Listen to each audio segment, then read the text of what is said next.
উচ্চতৰ মাধ্যমিক দ্বিতীয় বাৰ্ষিকৰ অসমীয়া বিষয়টোৰ গদ্য অৰ্থাৎ কবিতাসমূহৰ পৰা 1 নম্বৰৰ কেইটামান মোষ্ট ইম্পৰ্টেণ্ট ৰিপিটেড 2025ত হ'বলগীয়া এইচএছ এক্সামিনেশ্যনৰ বাবে গুৰুত্বপূৰ্ণ কুৱেশ্যন এই ভিডিঅ'টোত আলোচনা কৰা হৈছে। কুৱেশ্যনসমূহ বিগত বৰ্ষৰ কুৱেশ্যন পেপাৰ্ছ আৰু তোমালোকৰ পাঠ্যপুথিখনক কৰা গভীৰ পৰ্যবেক্ষণৰ আধাৰত প্ৰস্তুত কৰা হৈছে। সময় নষ্ট কৰাতকৈ আহা আমি সেই কুৱেশ্যন কেইটা চাই লওঁ।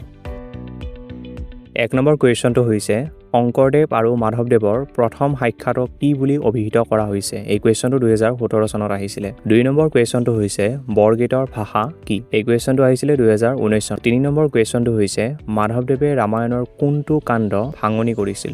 এই কুৱেশ্যনটো আহিছিল 2020 চনত। 4 নম্বৰ কুৱেশ্যনটো হৈছে উঠৰে উঠ বাপু গোপালহে বৰগীতটি কি ৰাগত বন্ধা? এই কুৱেশ্যনটো আহিছিলে 2022 চনত। 22 চনতে আৰু এটা কুৱেশ্যন আহিছিলে যে তেজ শব্দৰ অৰ্থ লিখা। 6 নম্বৰ কুৱেশ্যনটো হৈছে মাধৱদেৱৰ বৰগীতত শ্ৰীকৃষ্ণৰ কোন কালৰ বিভিন্ন লীলা প্ৰকাশ পাইছে? এই কুৱেশ্যনটো আহি গৈছে 2023 চনত। 7 নম্বৰ কুৱেশ্যনটো হৈছে বৰগীতৰ বিষয়বস্তুক কেইটা ভাগত ভাগ কৰা হৈছে? এইটো অতিকৈ ইম্পৰ্টেণ্ট কুৱেশ্যন। 8 নম্বৰ কুৱেশ্যনটো হৈছে তোমাৰ পাঠ্যপুথিৰ বৰগীতটো কোনখন গ্ৰন্থৰ পৰা লোৱা হৈছে? এইটো কুৱেশ্যনো ইম্পৰ্টেণ্ট। 9 নম্বৰ কুৱেশ্যনটো হৈছে নামঘোষা কাৰ সাহিত্যিক জীৱনৰ কীৰ্তিস্তম্ভ? এই কুৱেশ্যনটো অতিকৈ ইম্পৰ্টেণ্ট। 10 নম্বৰ মাধৱদেৱৰ নাট আৰু আখ্যানমূলক গ্ৰন্থ এইটো অতিকৈ ইম্পৰ্টেণ্ট, গতিকে তোমালোকে মনত ৰাখি থবা। 1 নম্বৰ কুৱেশ্যনটো হৈছে নলিনীবালা দেৱীৰ আত্মজীৱনীখনৰ নাম কি? এই কুৱেশ্যনটো আহিছিলে 2017 চনত। 2 নম্বৰ কুৱেশ্যনটো হৈছে নলিনীবালা দেৱীৰ কবিতাৰ মূল সুৰ কি?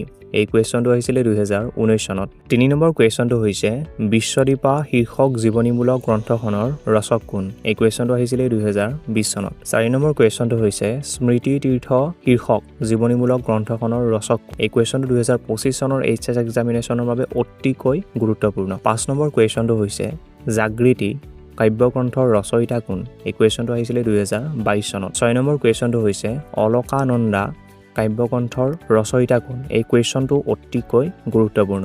7 নম্বৰ কুৱেশ্যনটো হৈছে নলিনীবালা দেৱীক কি কবিৰূপে জনা যায়? এই কুৱেশ্যনটো আহিছিলে 2023 চনত। 8 নম্বৰ কুৱেশ্যনটো হৈছে কোনখন কাব্যগ্ৰন্থৰ বাবে নলিনীবালা দেৱীয়ে সাহিত্য অকাডেমী বঁটা লাভ কৰে?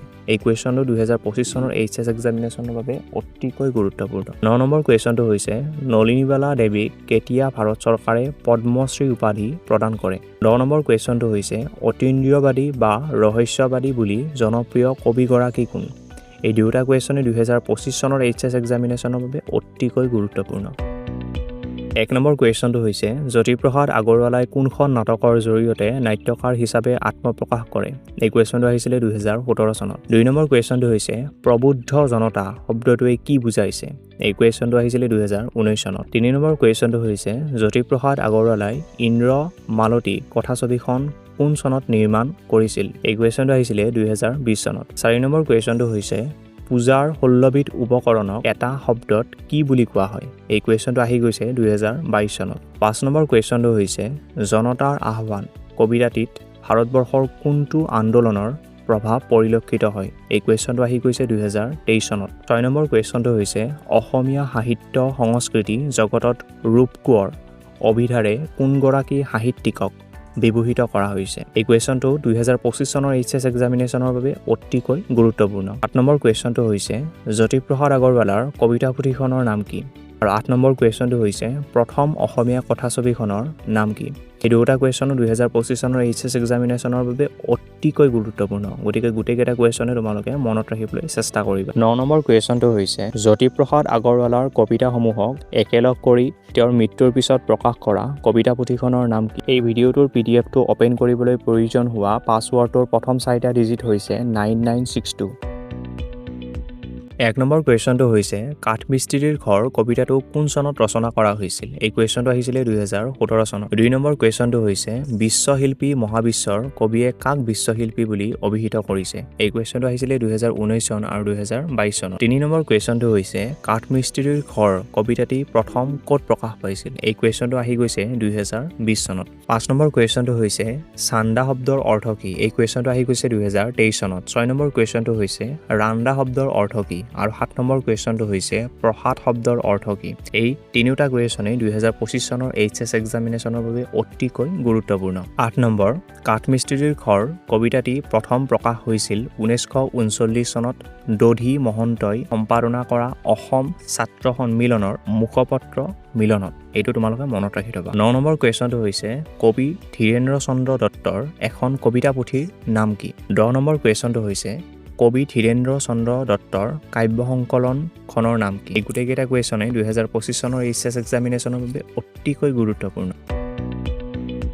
1 নম্বৰ কুৱেশ্যনটো হৈছে কোনখন কাব্যগ্ৰন্থৰ বাবে কেশৱ মহন্তই সাহিত্য অকাডেমী বঁটা লাভ কৰিছিল এই কুৱেশ্যনটো আহিছিল 2017 চনত 2 নম্বৰ কুৱেশ্যনটো হৈছে 𝗧𝗵𝗵𝗶𝗴 কাব্যগ্ৰন্থখনৰ ৰচক কোন এই কুৱেশ্যনটো আহিছিল 2019 চনত 3 নম্বৰ কুৱেশ্যনটো হৈছে পচুৱা আলোচনীখনৰ সম্পাদক গৰাকীৰ নাম লিখা এই কুৱেশ্যনটো আহিছিল 2020 চন আৰু 2022 চনত 4 নম্বৰ কুৱেশ্যনটো হৈছে মুখটো লাগুন বাক্যাংশই কি অৰ্থ বুজাইছে এই কুৱেশ্যনটো আহিছিল 2023 চনত 5 নম্বৰ কুৱেশ্যনটো হৈছে কেশৱ মহন্তৰ প্ৰথম কবিতা পুথিখনৰ নাম কি 6 নম্বৰ কুৱেশ্যনটো হৈছে কোনখন পুথিৰ বাবে কেশৱ মহন্তই সাহিত্য অকাডেমী বঁটা লাভ কৰিছিল এই দুয়োটা কুৱেশ্যনে 2025 চনৰ এইচএছ এক্সামিনেশ্যনৰ বাবে অতিকৈ গুৰুত্বপূৰ্ণ 7 নম্বৰ কুৱেশ্যনটো হৈছে কেশৱ মহন্তৰ দ্বাৰা ৰচিত গীতৰ সংকলনখনৰ নাম লিখা এই 7 নম্বৰ আৰু 6 নম্বৰ কুৱেশ্যনৰ এনসাৰ দুটা একেটা এনসাৰেই হ'ব গতিকে তোমালোকে মনত ৰাখি থবা এই ভিডিওটো ইতিমধ্যে 6 মিনিট 15 সেকেন্ড হৈ গৈছে গতিকে ভিডিওটো আৰু দীঘল কৰি গৈ নাথাকো